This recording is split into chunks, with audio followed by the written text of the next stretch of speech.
It's October 1st, 1970, the last game at Connie Mack Stadium. The Philadelphia Phillies versus the Montreal Expos.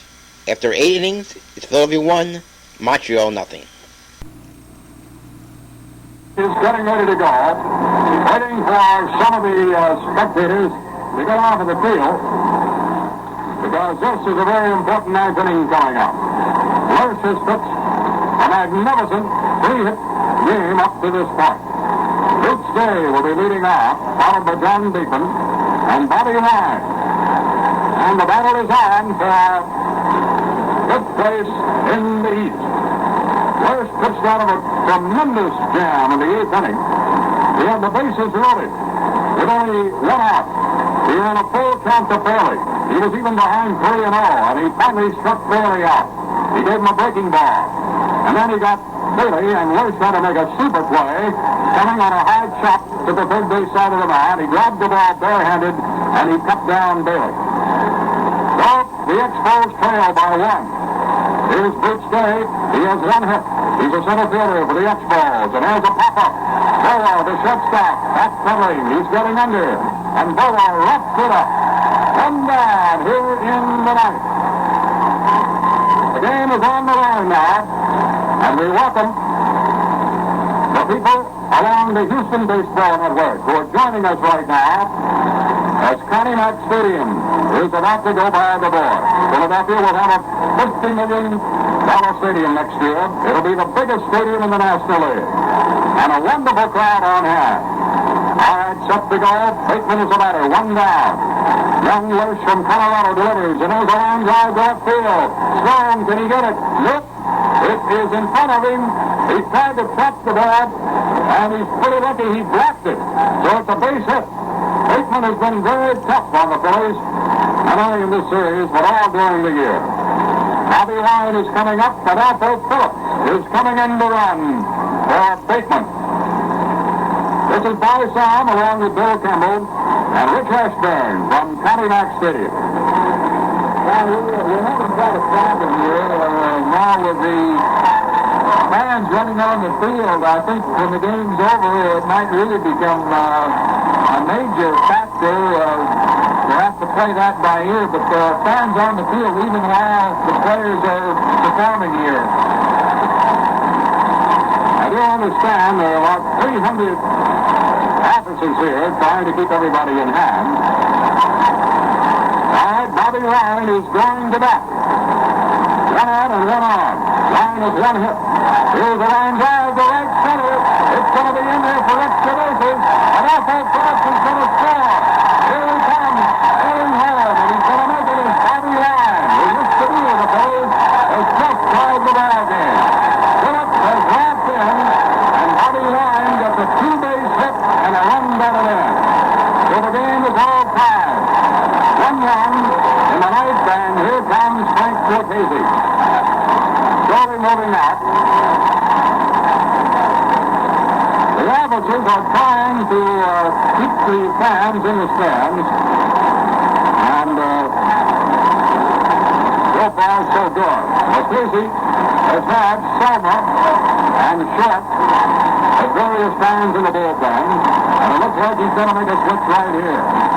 Lurch had never started a game against the Expos until tonight. He has yet to put his first shutout in the Major League, and he was so close. Actually, in 2 other games against the Mets, also against the Cubs. They got a run on him late in the game. As a matter of fact, last time he beat the Cubs, Sepatone hit him inside the back home run here at Connie Mack Stadium. Selma is getting the nod. We're going to pause briefly now for station identification from Connie Mack Stadium. What a worker he's been. This will be his 73rd game in relief. He's won 7 and lost 9.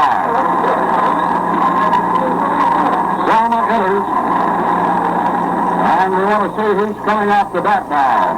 For the Expos, number 35 grabs the bat. Jim Ferry, a left-handed batter, will be coming up. Well, Bobby Ryan is hurt. His old teammates with the double. Selma was used last night, couple of innings. He took shutout ball. and the Phillies, they're running this game like it was a championship game, I'll tell you. They're battling for fifth place, and the Phillies are a half game behind right now. Now, they're still having a problem. Youngsters are coming out on the field, just running around, and the officers are lining the field, but it's still quite a difficult feat because there are over 31,000 people here right now. We are hopeful that the fans would cooperate, and I hope so, because right after the game, there's to be a drawing about 60 prizes and tokens of old Connie Mack Stadium, Frank Lucchese's chair, Jim Bunning's little stool in front of his locker, and all during the game they've been handing out different pieces of paraphernalia from the field, caps and what have you. I think we're about ready to go. Here's the situation. Expos have tied it up here in the ninth. One man out. Phillips has scored. Bobby Ryan is down at second. And Ferry is the batter. Here we go. Swinging on strike one. Ferry is hitting at 243. Selma looks in. Here's the stretch to pitch. Swing and a stretch through. Selma's been strong in strikeouts. He's averaged more than one strikeout an inning that he's pitched this year for the Phillies. Top of his wins, he's saved quite a few ball games. He's stretching, delivers. Swing, struck this for a Ferry out on 3 pitches. And he gave him some smoke. A strikeout. Selma, 2 down. Leadoff batter, Jim Gasker. The Phillies, looking ahead of the ninth, will have Money, Hydron, and Larry Bowa coming up. Selma ready. Here's the hit, Bob the pitch. Swing and a foul. Strike one. We're in the top half of the ninth.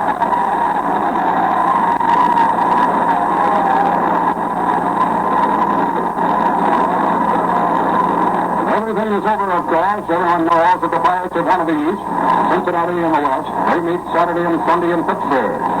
Here's cut too far. 0-2 the count. Gasker was safe on an hour in the 8th. He made it tough on Lish, but he got out of that. And Bob Ryan has tied the game in the ninth. Here's the stretch. The pitch. There's a fly ball, pop foul. I don't think Money will have a play. He's over and he can't get to it. That is 0-2. Everyone that came into this park tonight, just by coming through the turnstile, got a certificate saying that I was at the final game at Connie Mack Stadium. This right now is the oldest park in the National League. We started play here in 1909. Also, a duplicate of the entire on the date after that first game in 1909. Here's the ball outside.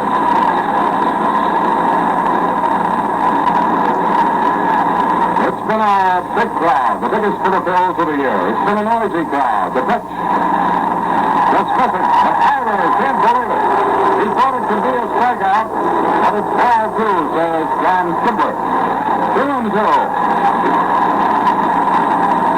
The Cubs won, they beat the Mets, and they wind up in second place. That means about $700 per man to the Cub ball club. But of course, they're disappointed. They thought they were going to win. Selma stretches. He delivers. This one's a bit high, and we got a full count. Gary Sutherland the foul. 2 out in the ninth, and the game is tied at 1-1. New ball coming into play, the pitch. Bouncing ball back to Tony Taylor at second. He has it, and he sends out. That's the final out. 1-1. 2 hits. 1-1. We go to the bottom half of inning number 9. Expos win, and the Phillies won. Going into the bottom of the 10th, it's still Philadelphia 1, Montreal 1. We're ready to go into the last half of the 10th inning, and it looks like Selma, the pitcher, is going to bat. The umpires are getting together. They realize we've got a problem with the crowd. I know that everyone is trying to cooperate, most everybody. Manager Mock is coming out of the dugout. And, of course, what's riding at stake in this game is the position. Here comes Lucchese out, so they're having a little get together. The two will wind up in fifth place. The Expos leading by half team right now. Now they just made an announcement here at the ballpark. The next time anybody runs on the field, the game will be forfeited. And of course, if we're in one of those situations, it would be really a tough way to lose a ball game, but there's a real possibility that could happen. Well, that's true. It's been a long time, Rich. I think you and I remember we did have a forfeited game where the people, the home fans, really got out of hand. They couldn't do anything about it. But that would be a tragic thing to have to conclude our final game here that way. I don't know if all of the fans, I'm sure they heard it, but I know that the security people are trying to do their best. So we're ready now with Howie Reed pitching to Selma. Here comes the announcement.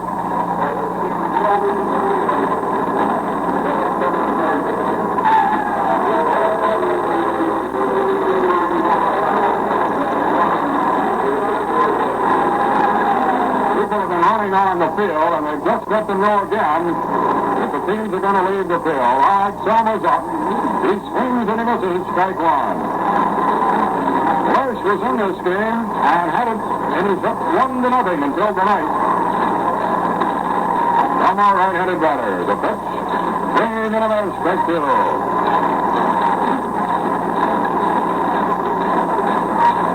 The Cardinals have gone ahead of Pittsburgh, 4-3 after 3 innings.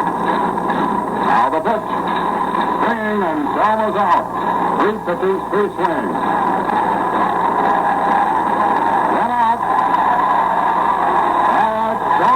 Coming up.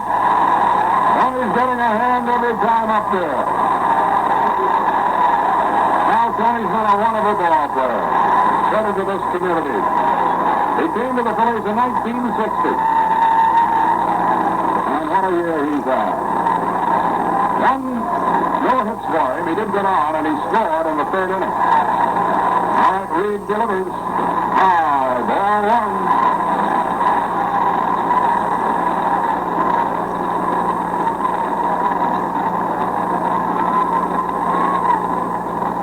Is pitching. He delivers a little chop. Here comes Reed. He grabs it, he falls, and Tony is out. Pitcher to the first baseman.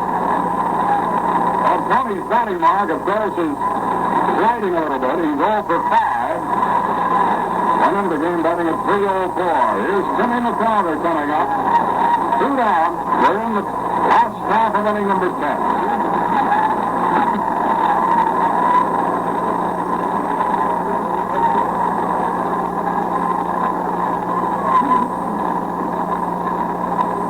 Pitched 7 innings. Marshall pitched 1 inning. 1 run, 5 hits for Montreal. 1 run, 7 hits for the Phillies. Outside, it's only a ball. 2 minutes gone.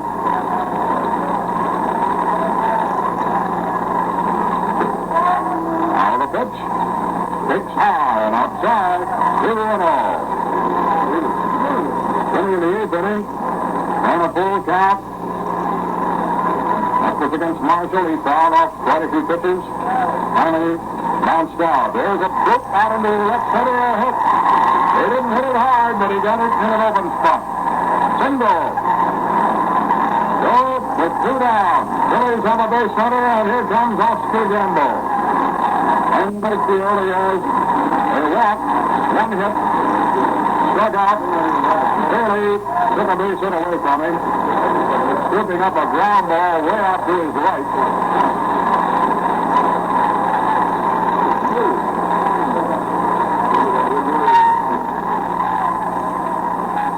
Howard delivers straight ball.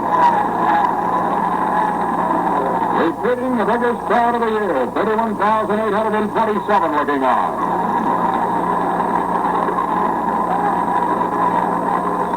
go to stretch the pitch. Victor Paul.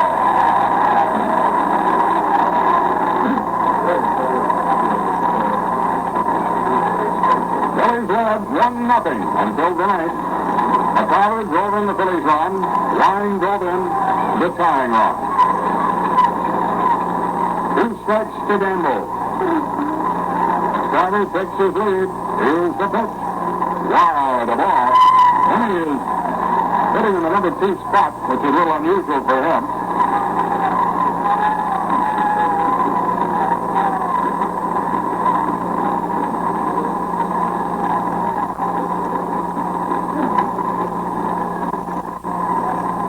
A catcher in there, too, I noticed. Connie Brand is in there for Bateman. Since Adolfo ran for Bateman. Here's a pitch outside the ball. And it was Adolfo, running for Bateman that raced over on that double to tie it up.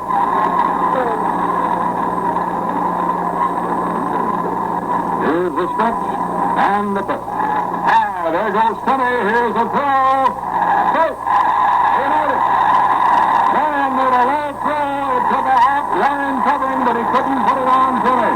Steal. Up. There's a potential running run if Gamble can get a single right now. But Tyler gets a steal. A better throw might have had him. We'll never know.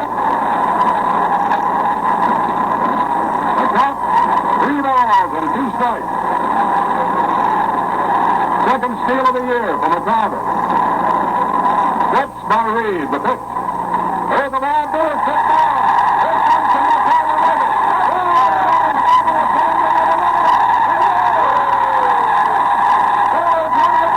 Oscar Gamble, here comes the crazy out to get it. Everybody runs into the dugout now, and people are breaking out all over the place.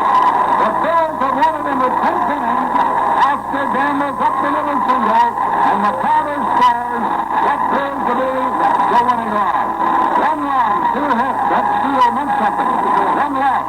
And the final, the Phillies won it 2-1 in 10 innings. Now, here's Barr to recap the ball game. They've just announced that they are not to have the drawings on the field because there's problem breaking loose down below. People are orderly, but they're just out over the field. They're trying to dig up home plate. They're trying to take the pitching mound. They're going out to take some of the turf. The last game ever has been played here, and it might curtail some of our activities because we had hoped to go on to the field and announce winners. But they're going to do this in the office, and they will notify the winners.